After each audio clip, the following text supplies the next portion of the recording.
These are the VITURE Luma Ultra smart glasses. In this video, we're going to unbox them together. So very recently, I tried the VITURE Luma Pro smart glasses. I love them for gaming and productivity, and the Ultra model takes everything that was great about the previous model and builds on that in an incredible way. So first things first, when you get these, you're going to be super excited and you're going to ignore all of the instructions and quick started guides.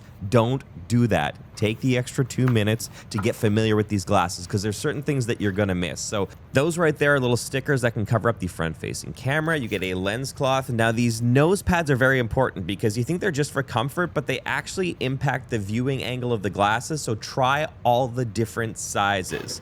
Here's our first look now at these smart glasses themselves. If you look closely, you'll notice that there's 2 additional front-facing cameras, and that's going to support the gesture controls with these glasses and the 6 degrees of freedom, allowing you to do some very futuristic augmented reality stuff with these glasses.